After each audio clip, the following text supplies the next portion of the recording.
Welcome back to the channel.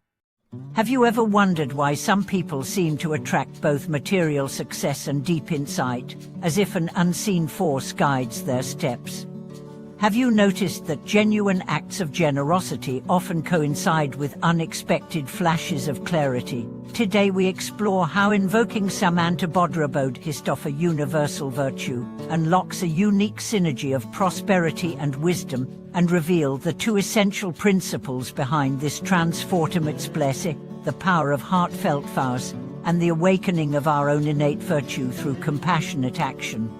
At the heart of Samantabhadra's practice lies the teaching that it is not the number of prostrations that matters, but the number of vows enacted. It is not what you seek, but whom you vow to benefit. This principle shifts our focus from empty ritual to living commitment. When you bow before the Bodhisattva, each prostration becomes a pledge to serve others rather than yourself. That selfless intention ripens into merit, the fertile soil from which both blessings and insight naturally grow. Consider the story of a young driver named Lin Hai, who posted an image of Samantabhadra in his bus cab with a simple vow: "May every passenger arrive safely and with peace of mind."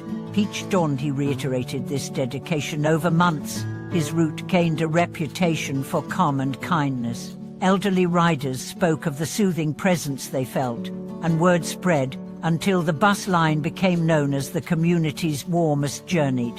Lin Hai never sought recognition, yet his integrity drew support from consistent ridership to unexpected blessings that eased his own family's struggles. His everyday vow manifested both external harmony and an inner clarity that guided his decisions at home and work. The second pillar of Samantabhadra's blessing is self-awakening through compassionate action. True wisdom is not mere intellectual insight, but the direct understanding born from serving others.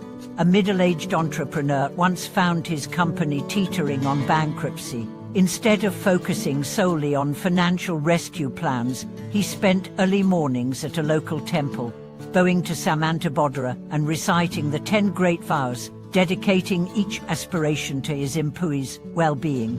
As he transformed anxiety into altruistic concern, his leadership style shifted. He listened more deeply, returned calls he'd long ignored, and invested personal time to mentor staff. Within 6 months, not only did orders recover, but team morale soared, and the entrepreneur described a newfound calm decision-making he'd never experienced before. Neuroscience today affirms that acts of generosity and ethical behavior light up neural pathways linked to reward and social cognition. When we act for others' benefit, dopamine circuits reinforce cooperative patterns, while mirror neuron networks deepen our empathic resonance. In this way, prosperity and wisdom co-emerge. Generosity feeds a sense of abundance, while compassionate engagement refines our understanding of interdependence. To engage Samantabhadra's blessing in your own life, begin each day with a simple vow.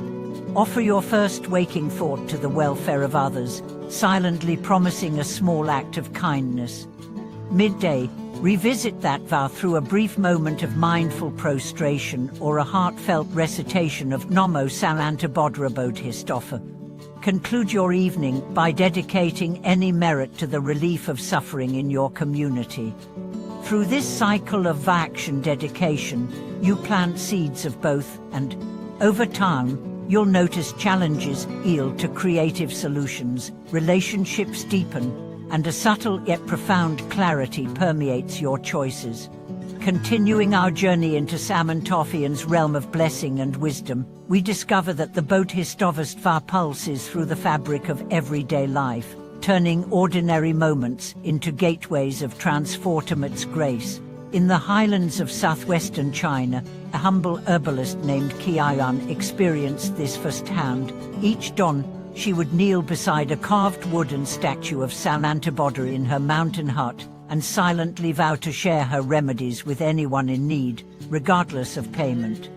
Over seasons, villagers whose ailments ranged from chronic aches to seasonal fevers found their health restored by her painstakingly gathered roots and barks. Word reached distant towns, and travelers arrived seeking her help. Yet Qian's heart remained anchored not in newfound fame or modest gains, but in the simple vow that guided her hands. As her small herb business grew, she invested part of its proceeds to plant native trees in deforested hills, weaving her commitment to others into the very soil. In time, the regenerated forest sheltered rare birds and fresh springs, while Qian herself spoke of an inner clarity that had deepened with every planting and every healing, a clarity she attributed entirely to the initial vow of generosity. This alchemy of vow, action, and reward echoes through the life of the ancient Chinese patron Tuansheng, who financed the carving of cave temples at Tiezhou. He did not undertake this enormous work for personal glory, but from a vow to alleviate suffering across lifetimes.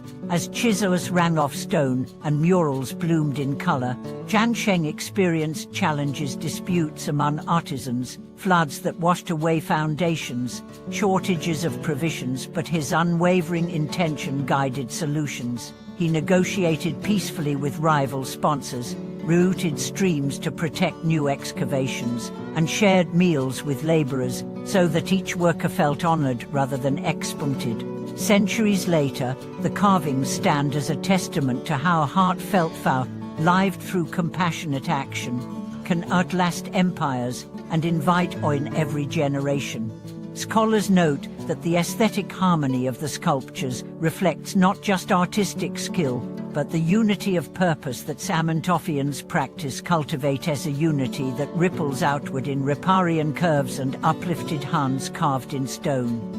Contemporary practitioners find parallel lessons in the corporate world. In Tokyo, a mid-level manager at a technology firm began attending a study group on Samantabhadra's fast during her lunch breaks. Inspired, she initiated an informal peer support circle for colleagues coping with stress and tight deadlines. Each week, as software engineers gathered around tea, she led them in a brief recitation and invited volunteers to share struggles or small successes. Within months, team morale improved markedly, and project deliveries met higher standards of creativity and reliability. The quiet power of her vow to offer presence and compassion in a high-pressure environment transformed not only workplace culture but also her own sense of purpose, reinforcing her belief that wisdom and prosperity flourish together when rooted in altruism. Neuroscientific research illuminates why these stories resonate so deeply. When we pledge our intentions to benefit others, our brains engage networks of reward and social cognition that reinforce prosocial behavior. Regions such as the ventromedial prefrontal cortex, associated with value judgments, become attuned to opportunities for generosity, while the superior temporal sulcus, linked to understanding others' intentions, sharpens our empathy. Over time, repeated acts of kindness reshape synaptic connections, making compassionate choices increasingly effortless. In effect, Samantabhadra's blessing awakens latent neural pathways, aligning our inner wiring with the currents of interdependence and shared abundance. To embody this blessing, begin each task, whether brewing tea, drafting an email, or listening to a friend, as an opportunity to enact your vow. Let your intention infuse even the smallest detail with purpose. As you stir the kettle, recall the Bodhisattva's pledge to benefit all beings, and imagine your kindness rippling through the world.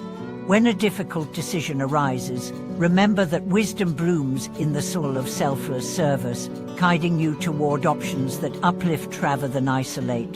In these moments, the dual fruits of prosperity and insight manifest. Natural projects succeed because they serve collective needs, and understanding deepens because your focus shifts from self-concern to shared well-being.